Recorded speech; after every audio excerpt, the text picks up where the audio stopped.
As a coach, do you prefer Friday or Saturday, or does it matter? No, it doesn't matter. I mean, Saturdays I think are what college football's supposed to be played on, but a change up here and there I think is good too. So it doesn't matter to us. You look at this Oklahoma State team. You guys faced them last year, and didn't go the way you wanted it to go. What did you learn from that game that you're applying this year? Well, I think that was one of those games that was a huge jump start to how we're playing this year. I think we felt like after Oklahoma and Oklahoma State that we could hang in there with any teams in the Big 12. I think we learned that you can play great for one half, but you better be ready to go for 60 minutes in this league. The physicality we kind of wore down a little bit late, and whether it was backups or whoever, we didn't play the way in the second half as we did in the first half. So you truly got to play 60 minutes in the Big 12 to pull off wins. Yeah, I mean, I think that was all a huge jump start to us. As far as this year goes, it's very similar offensive line, same running back, same top wide receivers, same quarterback. So there's a lot of offensive personnel that is exactly the same from that really good unit that played for the Big 12 championship last year. And we know what their skill sets are. We know how they physically play. That should help us in this year's game. Does it concern you that Ollie Gordon really hasn't gone off yet? And, it's gonna come. Well, he's a phenomenal player, and he ran for over 1,700 yards last year. The guy's a phenomenal player. He is one that you have to game plan for, and we got to be ready for him to have his best game. We got to assume that that's what's going to happen. And the offensive line, those guys are great. I mean, they all played last year, so we got to be ready with our A game.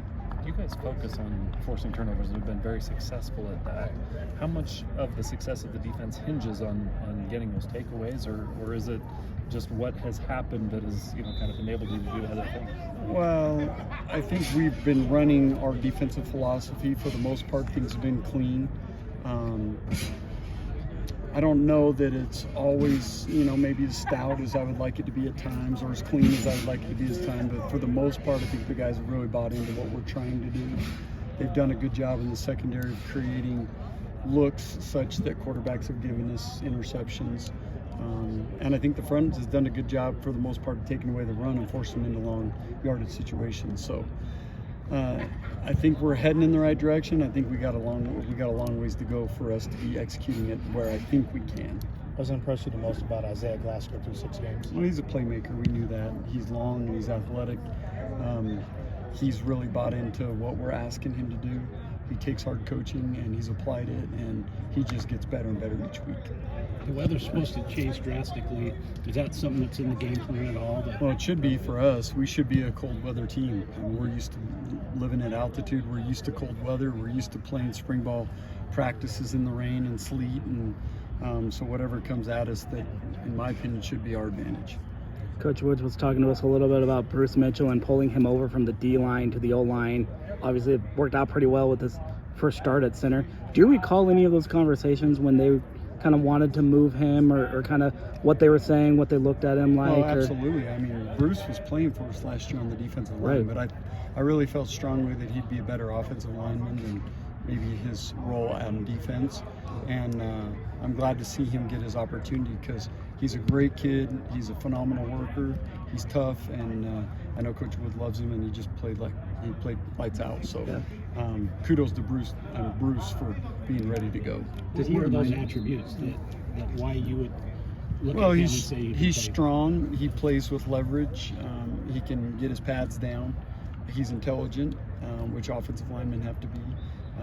He had the attributes that I thought would correlate well to that side of the ball. Did he remind you of anybody that you've coached that you also moved from the D-line to the O-line and it's worked? Well, we've had a lot of those. Sewell Peta right now starts in the NFL. He was a defensive lineman that moved over.